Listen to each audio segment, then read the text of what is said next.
At 3:17 a.m. Not my phone. I was sitting in my new office across town, watching 3 different news feeds on my monitors. The headline crawling across CNN read Major Defense Contractor Breach. Classified as systems compromised.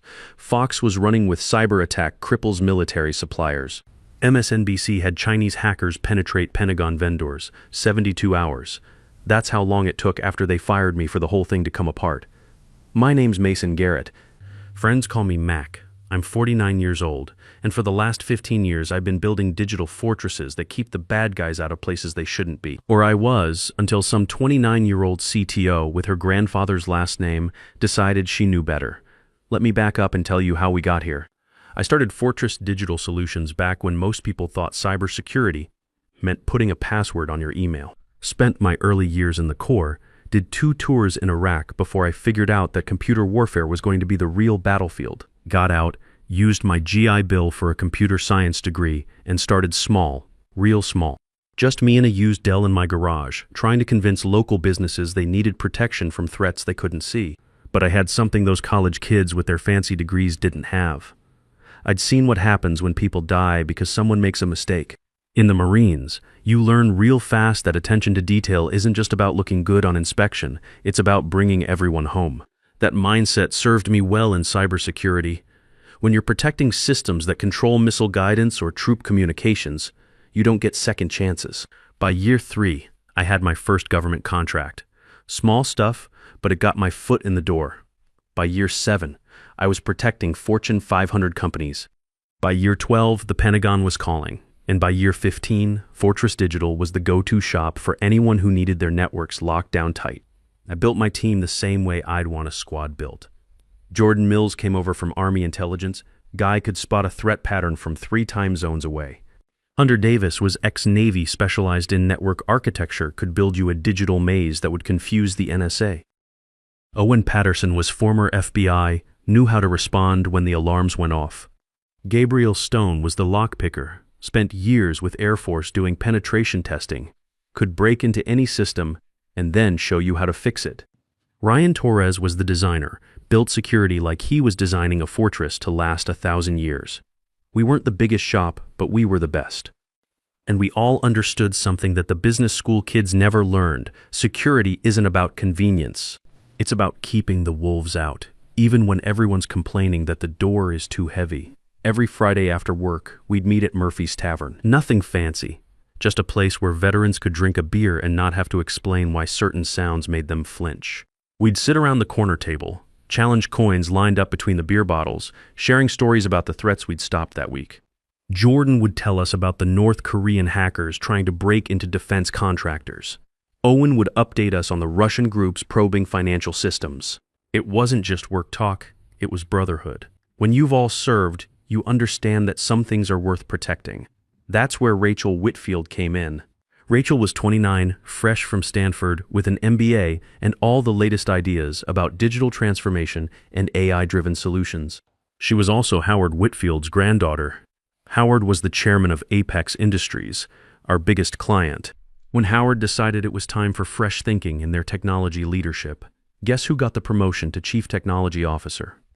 The first warning sign came in a meeting about our annual security assessment. I was presenting our findings on a sophisticated attack pattern we'd been tracking for months. State-sponsored stuff, probably Chinese, definitely professional. They were probing defense contractors, looking for weak spots, learning our response patterns. These guys are patient, I told the room. They're organized, and they're learning our procedures. We need to upgrade our intrusion detection systems and add another layer of behavioral analysis. This isn't script kiddie stuff. This is military-grade cyber warfare. Rachel cut me off with a wave of her hand, not even looking up from her phone. Mac, I appreciate the traditional approach, but we need to think differently. What if we could automate all this? AI can monitor threats 24/7 without human error. Plus, we could offshore the monitoring to cut costs by 60%. It's all about leveraging synergies. I looked around the room. The other executives were nodding like she'd just solved world hunger. But Hunter caught my eye and I saw what I was thinking reflected back at me. This woman had no idea what she was talking about. Rachel, I said, keeping my voice level, AI can supplement human analysis, but it can't replace experience. These attackers adapt in real time. When they change tactics mid-attack, you need people who've seen it before to recognize the patterns and respond.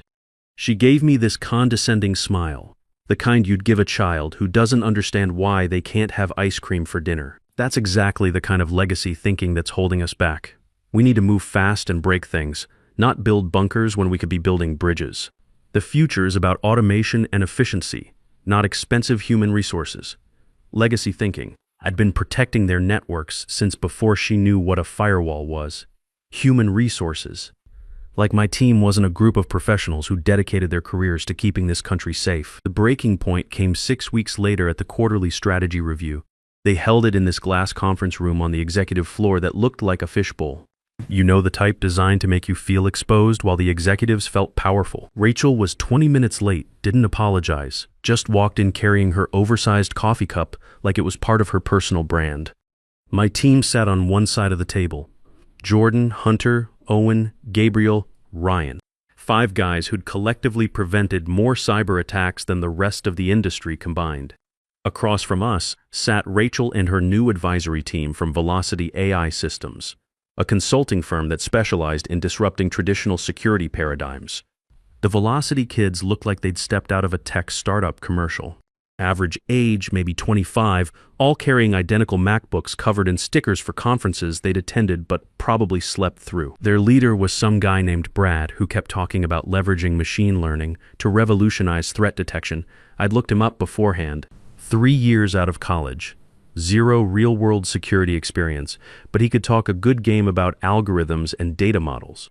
Jordan went first, presenting his analysis of the threat landscape we'd been tracking. He pulled up slides showing attack patterns, source countries, target methods. Halfway through his explanation of advanced persistent threats, Rachel interrupted. "Can you just bottom line this for me? What's the actual business impact?" Jordan stopped mid-sentence. This was a guy who'd briefed generals, who'd tracked terrorists through digital breadcrumbs in Baghdad, and she was asking him to dumb it down like he was explaining computers to his grandmother. "The business impact," he said slowly, his jaw tight, "is that if we don't upgrade our defenses in the next 60 days, we're going to get breached. And when that happens, we'll lose our security clearances, our government contracts, and probably end up in a congressional hearing explaining how Chinese hackers got access to classified missile guidance systems." Rachel turned to Brad from Velocity like Jordan hadn't even spoken. "What's your take on this?" Brad clicked to a slide full of buzzwords and pie charts that meant nothing. Traditional security models are inherently reactive and cost-prohibitive. Our AI-driven approach represents a paradigm shift toward proactive, automated threat mitigation. We can deliver equivalent protection at 40% of the current operational expenditure while providing 24/7 monitoring capabilities. I'd heard enough corporate BS for one lifetime. "Brad, how many actual breaches has your AI prevented?" He shifted in his seat, suddenly looking less confident. "Well, we're still in the deployment phase, but our predictive models show." "Models?" I said, cutting him off, "right? Here's what my models show." I pulled up our incident log on the big screen. In the last 18 months, my team has stopped 47 attempted intrusions. 12 of those were sophisticated enough to bypass any automated defense system currently on the market. Without human intervention, those attacks would have succeeded, and we'd be having this conversation in front of a congressional committee. You could have heard a pin drop. The other executives were shifting in their seats, suddenly realizing this wasn't just a budget discussion anymore. Rachel's face went red. She wasn't used to being challenged with facts in front of her peers, especially by someone twice her age who'd actually done the work she was theorizing about. "Mac," she said, her voice getting sharper, "this obsession with worst-case scenarios is exactly what's wrong with legacy security thinking. We can't let fear of imaginary threats prevent us from innovating and moving forward." Imaginary threats. I looked at my team. Hunter's face had gone stone cold. Gabriel was staring at the table like he was trying to control his temper. These weren't imaginary threats to them. These were real adversaries who'd been trying to break into American systems every single day for the past decade. "Rachel," I said, standing up slowly, "these aren't imaginary." Last month, Hunter stopped an attack that would have given foreign agents access to next-generation stealth fighter designs. 2 weeks ago, Owen traced an intrusion back to a server farm in Guangzhou that's been systematically targeting defense contractors for 6 months. Gabriel broke up a ransomware operation that was specifically designed to target military communication networks. This isn't paranoia. This is the daily reality of cybersecurity. The room had gone completely quiet. Even Brad from Velocity was looking uncomfortable. Rachel pointed across the table at me. Her hand was shaking slightly, and I could see the exact moment she realized she'd been outmaneuvered. But instead of backing down, she doubled down. "You're done," she said, her voice barely controlled. "Pack your things. This meeting is about moving forward into the future, not living in the past with outdated methods and expensive personnel." Then she looked at my team. "The rest of you can adapt to the new direction, or you can follow him out the door. The choice is yours." There was this moment of complete silence. You could feel the tension in the room like a physical thing. Everyone stared at me, waiting to see what I'd do. Would I argue? Would I defend myself? Would I beg for my job? I didn't do any of that. I just looked at her until she looked away first. Then I gave her a small, cold smile. "Thanks for the clarification," I said. I grabbed my notebook and walked toward the door. But as I passed Jordan's chair, our eyes met for maybe half a second. 10 years of working together, of mutual respect, of watching incompetent managers come and go while we did the real work. He gave the tiniest nod. The protocol was active. I didn't go back to my office to sulk or delete files or cause any drama. That's not how professionals operate, and it's definitely not how Marines operate.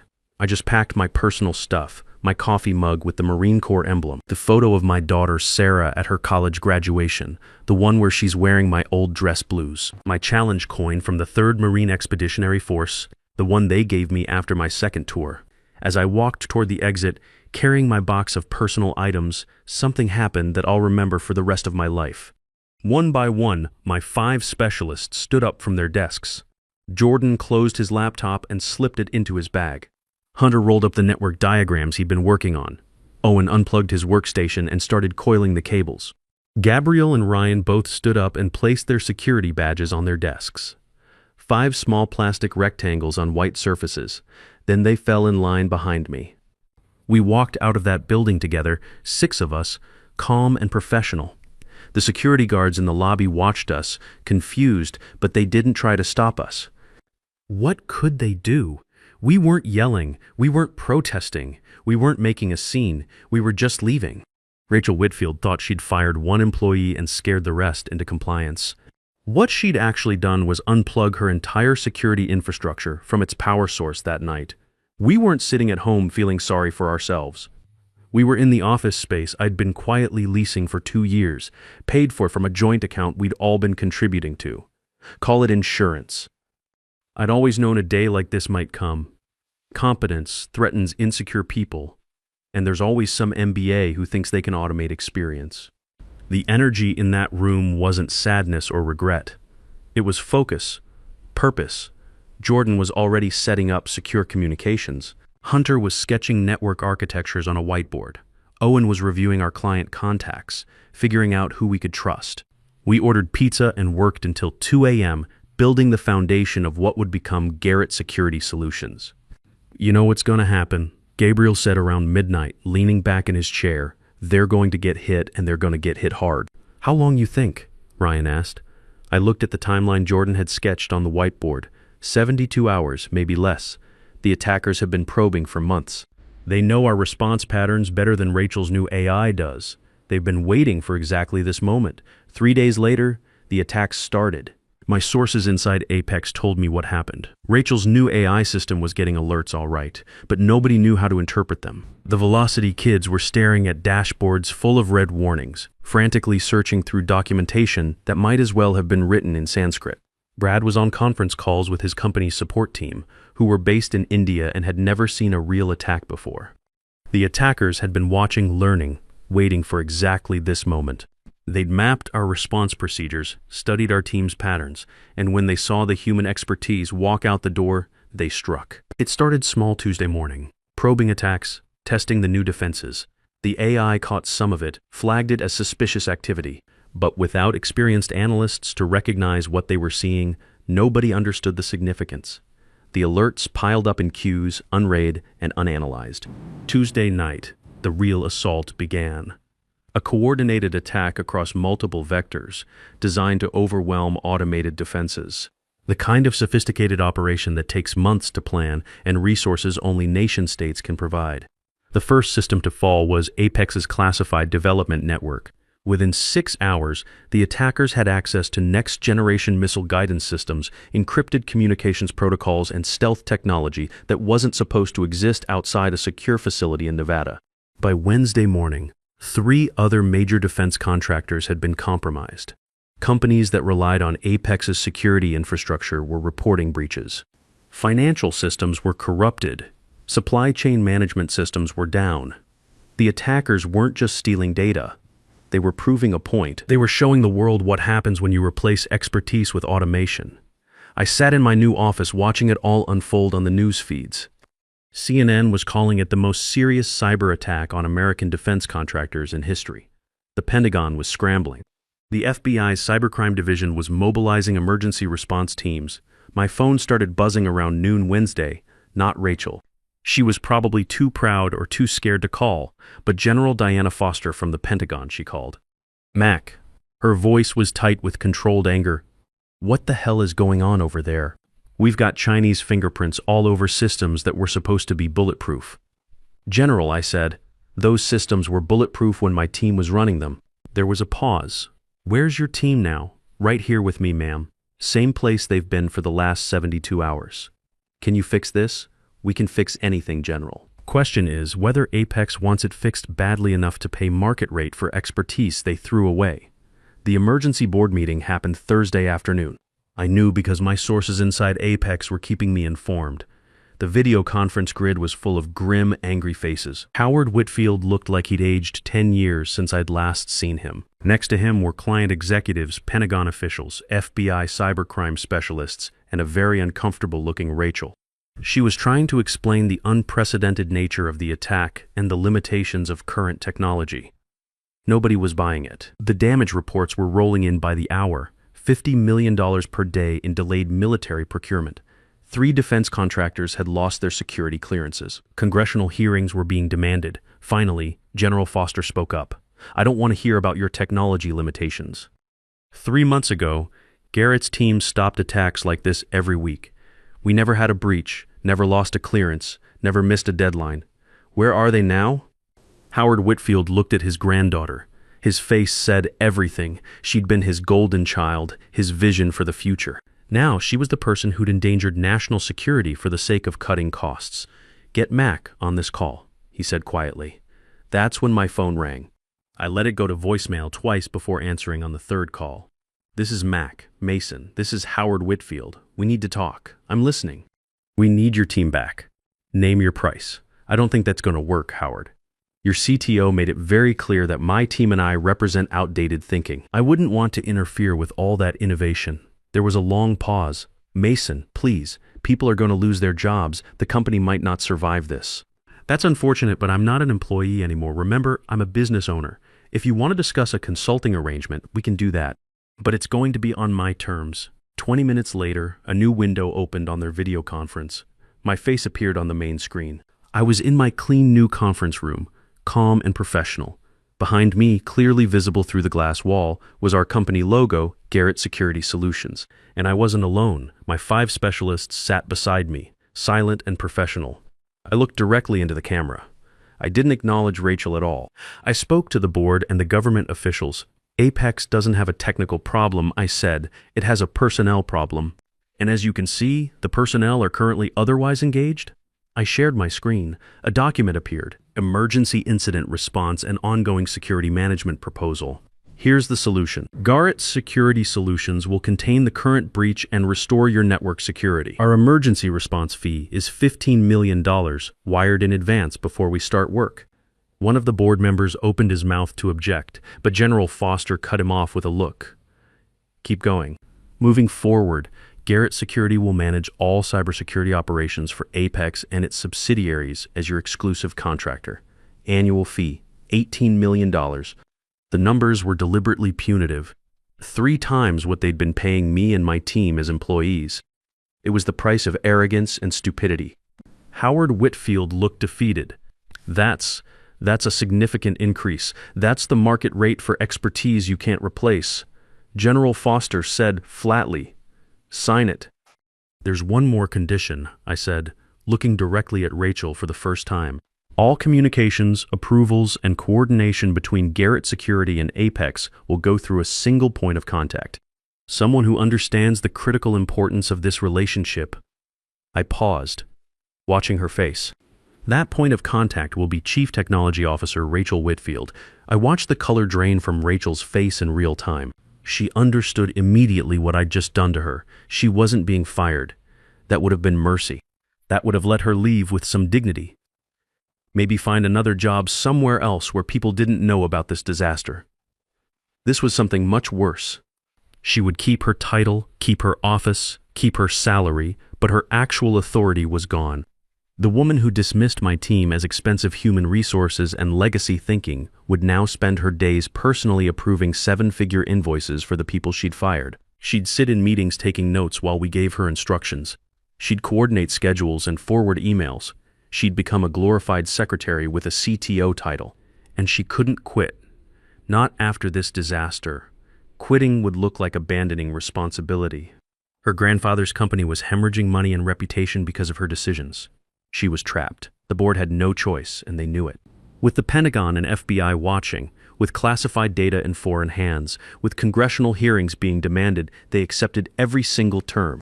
Approved, Howard whispered, his voice barely audible. Excellent, I said. We'll begin work as soon as the payment clears. Should have your critical systems secured within 24 hours, full remediation in 72 hours. I ended the call without waiting for a response. Jordan looked at me and grinned. 3 times our old salary, not bad for 3 days' work. We earned it, I said. The next 72 hours were intense but satisfying. We worked in shifts, remotely accessing Apex's networks and walking the Velocity kids through damage assessment step by step. It was like teaching kindergartners to perform surgery, but we got it done. Hour 24, critical systems secured, immediate threat contained. Hour 48, compromised data identified and quarantined. Hour 72, full network restoration complete. The night we finished the emergency restoration, my daughter Sarah called. She'd been following the story on the news, watching her old man's name get mentioned as the guy who'd been unfairly dismissed before the catastrophic security failure. Dad, she said, and I could hear the pride in her voice, I saw the congressional hearing footage where General Foster testified about your team. She said you were the finest cybersecurity professionals she'd ever worked with, and that your firing was a textbook example of how corporate politics endanger national security. How's Jake handling all this? I asked. Sarah's husband was a good kid, working as a junior developer for a tech company in Austin. Actually, he's been asking if you might have room for someone eager to learn. Says he's tired of building phone apps when he could be doing something that actually matters. Tell him to come visit next weekend. We'll see what he's made of. That conversation meant more to me than any contract. Your family understanding what you've built, why you fought for it, that's worth more than money. 6 months later, Garrett Security Solutions had become something I'd only dreamed about. We'd picked up contracts with 4 other major defense contractors, companies that had watched what happened at Apex and decided they wanted the people who actually knew what they were doing. Our revenue in the first year exceeded what I'd made in 5 years at Apex. But more importantly, we were building something that would last. Jake came on board and proved himself worthy of the family name. Jordan's nephew, fresh out of the Army, joined as our newest analyst. Hunter brought in a former shipmate who'd been struggling to find work after his Navy service. Every Friday, our tradition continued at Murphy's Tavern, but now the corner table was bigger, more challenge coins lined up between the beer bottles. More stories of threats stopped, systems protected, bad guys kept at bay. I also started something I'd been thinking about for years. The Veterans Cybersecurity Academy. Using part of our profits and a matching grant from the Department of Defense, we opened a training program specifically for transitioning military personnel. 6-month intensive courses teaching practical cybersecurity skills to people who already understood discipline, attention to detail, and what it meant when failure wasn't an option. Our first graduating class was 23 veterans, ages 28 to 54, men and women who'd served their country and now wanted to continue that service in a different battlefield. The graduation ceremony was held in our main conference room with General Foster as the guest speaker. As for Rachel, her degradation was complete and public. Every month, she personally delivered our invoice to my office, $1.5 million monthly plus expenses. The same woman who'd called us expensive now had to sign off on payments that proved exactly how much we were worth. "Mr. Garrett," she'd say, her voice barely above a whisper, setting the documents on my desk. "Your monthly services invoice requires approval." I'd review it slowly, sometimes asking questions about line items I already understood. "This threat analysis report. Rachel, did your team find it?" "Comprehensive enough. Yes, sir. Very thorough. And the 24/7 monitoring service. Meeting expectations, exceeding them, sir. Sir." The woman who dismissed me with a wave of her hand now called me sir. The final humiliation came 8 months after the initial breach. Howard Whitfield announced his retirement and the sale of Apex Industries to a larger defense contractor. At the farewell ceremony, he made a point of publicly thanking the cybersecurity professionals who saved our company when leadership failed. He didn't mention Rachel by name. He didn't have to. Everyone knew. Rachel was quietly transferred to a strategic planning position at the acquiring company. Corporate exile.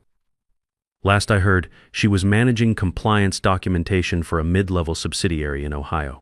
A year later, I was standing in the main hall of the Pentagon, receiving the Defense Department's Civilian Service Award for exceptional contributions to national cybersecurity. General Foster pinned the medal on my chest while my team, my daughter, and my son-in-law watched.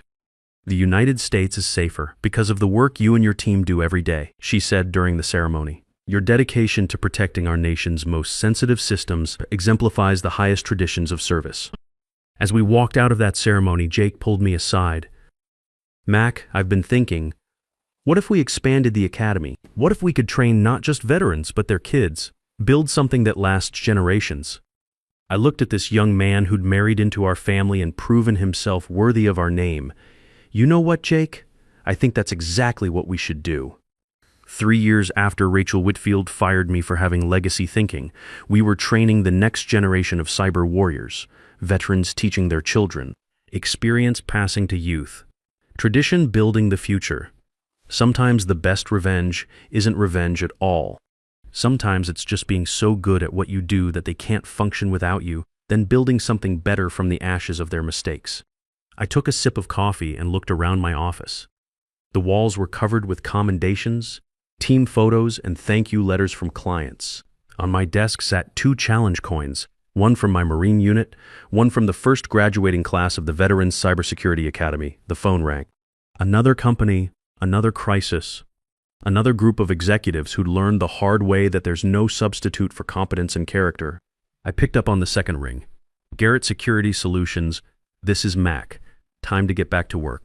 In a world obsessed with disruption and speed, the people who actually build things that last understand a simple truth. There's no algorithm for wisdom, no app for integrity, and no shortcut to the kind of competence that only comes from years of facing real consequences when failure means people don't come home. The young executives will always try to automate experience and outsource expertise. But when the lights go out and the systems fail, they'll always come crawling back to the graybeards, who know that true security isn't built with buzzwords and venture capital, it's built with calloused hands, hard-earned knowledge, and the unshakable conviction that some things are worth protecting, no matter the cost.